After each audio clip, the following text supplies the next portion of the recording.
Olá, manutentor, tudo bem? Hoje abordaremos um assunto bastante polêmico, né? Entre a manutenção, entre eletromecânicos, entre mecânicos e eletrônicos. Falaremos sobre fechamento de motor, estrela e triângulo. Isso é bastante usado, né, em inversor de frequência, em partida direta, em estrela-triângulo, bastante usado mesmo em estrela-triângulo. Atualmente, hoje, o pessoal costuma usar bastante esse fechamento em inversores de frequência. Então a gente vai aprofundar um pouquinho, vou falar para vocês um pouquinho das bobinas, um pouquinho do fechamento, vocês vão conhecer um pouquinho mais de perto, vamos lá? Bom, pessoal, vamos começar então por triângulo. Aqui, ó, a gente tem a nomenclatura de R, S e T. Lembrando que R, S e T são alimentações trifásicas, tanto 220 como 380. Então a gente está falando de triângulo, a gente está falando de uma baixa tensão. A baixa tensão, fechamento em 220. Em outro momento, daqui a pouco, né, falaremos de estrela, que estrela é fechamento de alta tensão, e fechamento em 380 volts. Então começaremos falando sobre 220.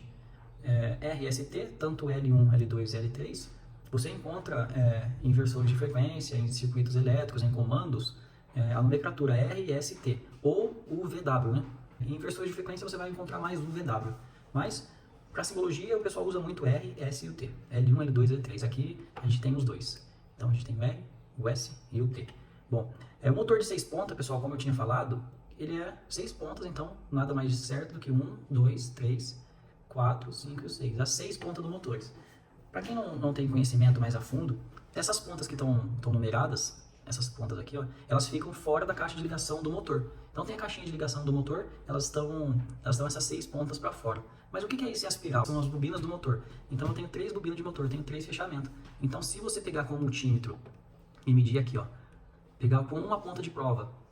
Eu tenho outro vídeo aqui, se você puxar para trás e dar uma olhada, eu ensino como fazer a medição de resistência ohmica. Então dá uma olhadinha se você não tem conhecimento, dá uma olhada nesse vídeo e volta aqui depois. Faz assim, ó, trava esse vídeo, onde a gente parou aqui, volta nesse outro vídeo que eu estou falando de amperímetro e multímetro, você vai ter um resumão sobre isso e aí você vai conseguir entender mais sobre o que eu estou falando agora. Porque você precisa ter pelo menos a noção do que é uma resistência ohmica e de como medir. Bom, você vai pegar uma ponta de prova, colocar na escala de resistência ohmica e colocar no 1. Você colocando no 1, mas como eu sei que é 1? Ah, você tem uma identificação no cabo. Às vezes tem motores, pessoal, que vem com anilha. Tem um motor que vem com uma anilha de alumínio, então tá escrito 1. Tem motores que não tem. E aí? Aonde eu acho isso? Aí ele vem escrito no cabo. A numeração do motor, ela tá mesmo no cabo. É bem difícil de ver, mas você tem que dar uma limpadinha no cabo e olhar bem de perto que você vai conseguir encontrar. Então esse desenho tem, esse número tem no cabo. Aí você vai pegar o número 1 e a outra ponta de prova, no número 4, você vai ver que vai dar continuidade e vai dar uma resistência ohmica. O que significa isso? Se você pegar aqui, por exemplo, ó, do 1 para o 4 vai dar uma resistência ohmica, mas se você pegar do 1 para o 2, não vai dar nada. Se você pegar do 1 para o 5, também não vai dar nada. Do 1 para o 3 ou do 1 para o 6, e assim vice-versa, do 4 para os outros, você não vai ter resistência nenhuma. Isso se ele tiver fechado, tá vendo? Isso se ele não tiver fechado. Essas linhas aqui, ó, não estarão aqui. Só as 6 pontas abertas para vocês na caixa de ligação do motor. Então você tem continuidade, não vai ter resistência ohmica. Isso para você identificar qual que é a ponta do motor. Então você colocando aqui, ó, uma ponta de prova no 4, uma ponta de prova no 1, você tem uma bobina. Mais uma vez, se eu colocar na ponta de prova 2 e na ponta de prova 5, você tem outra bobina. Se eu colocar na ponta de prova 3 e colocar na outra ponta de prova no número 6, eu tenho mais uma bobina. Então, pessoal, aqui eu tenho um conjunto de 3 bobinas e isso eu faço o fechamento do motor. Tá vendo? Para eu fechar em triângulo, o que eu tenho que fazer? Eu tenho que pegar o número 1 e fechar com o número 6. Tá vendo? Isso mesmo, eu vou pegar o número 1, jumpear com o número 6. Tá vendo? Aqui do lado, ó, se vocês verem, ó, eu tenho o jumper. Então aqui, ó, eu tenho o número 1 com o número 6. Não está identificado aqui, pessoal, o número 1 com o número 6, mas aqui seria a ligação de 1 e 6, nesse canto. Nesse outro lado, seria outra ligação, tá vendo? O 4 está ligado com o 2. Então aqui, ó, seria 4 e 2. E o 6 a gente já viu, o 3 está ligado com o 5. Então aqui em cima seria 3 e 5. Bom, aí eu tenho um fechamento de triângulo, mas de 6 pontas eu reduzi para 3 pontas. Assim eu já consigo fazer a ligação do motor.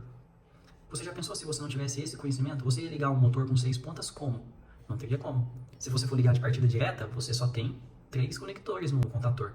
Não tem como você ligar porque você tem 6 cabos. Então você tem que fazer o fechamento do motor depois poder estar fazendo esse tipo de acionamento.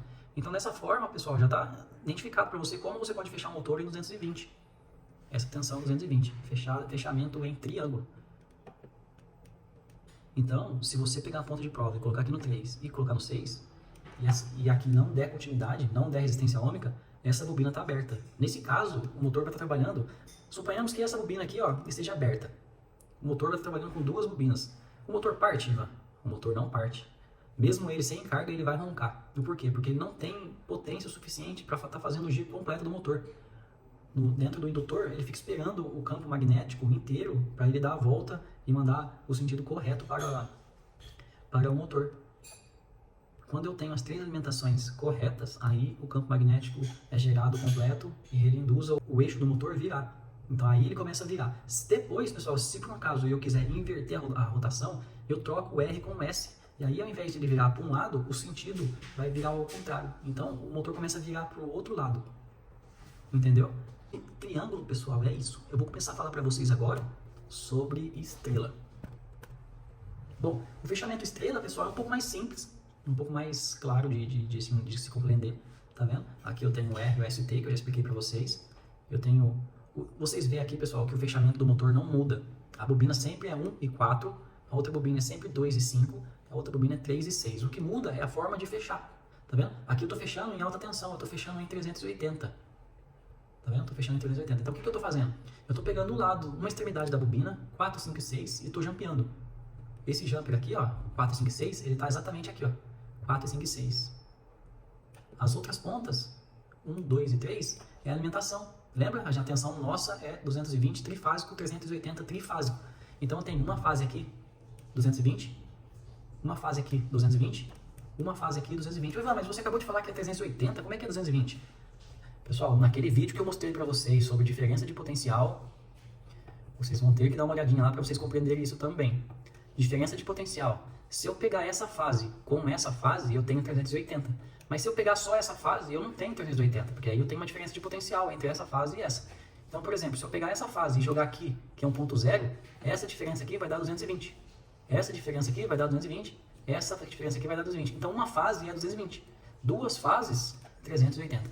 Então, é 220 monofásico e 380 trifásico. Aqui, então, a gente sempre alimenta 4, 5 e 6. E aí, 1, 2 e 3 sai. Eu poderia ligar ao contrário também. Eu poderia curto-circuitar 1, 2 e 3 e alimentar 4, 5 e 6. É indiferente, porque é início e fim de bobina. Então, independente do lado, a gente tem o sentido de rotação do motor. Se eu precisar inverter a rotação, eu vou fazer a mesma coisa do que eu fiz em triângulo. Eu vou inverter R com S ou S com T. Inverto, a sentido de giro acontece. Nesse caso, mesma coisa, pessoal. Se eu pegar e essa bobina estiver rompida, eu não tenho continuidade nela. Eu não tenho resistência ômica. O motor vai funcionar? Não vai. O motor não vai funcionar porque agora ele está trabalhando só com duas fases. E o rotor não tem força suficiente, não tem campo eletromagnético suficiente para estar fazendo. Então ele fica esperando a terceira fase para fazer o giro, né? Então, quando as três fases é acionada, ele acaba acionando o motor. E com isso você tem um fechamento em estrela. Voltando mais uma vez aqui, pessoal, em triângulo, tá vendo? Só para confirmar para vocês, ó, 1 e 4, 2, 1 e 4, 2 e 5, 3 e 6. Nada mudou para a estrela. 1 e 4, 2 e 5, 3 e 6. O que muda é somente o fechamento. Voltando aqui, ó, muda o fechamento. Aqui eu faço um jumper entre 1 e 6, 2 e 4, 3 e 5. Tá vendo? Lembra que eu falei para vocês que aqui está o jumper, então eu só tenho alimentação de 3 bobinas. Mesma coisa em triângulo. Sai 3 pontas somente para a caixa de ligação do motor. Eu tenho o fechamento em estrela. Para a parte de fechamento de motor de 6 pontas é isso. Espero que vocês tenham gostado, que vocês tenham relembrado, ou para quem não conhece, tenha aprimorado um pouco mais o seu conhecimento. Para você que não é inscrito, para você que quer receber mais conteúdo, acompanhe o nosso canal, ativa o sininho, se inscreve aqui.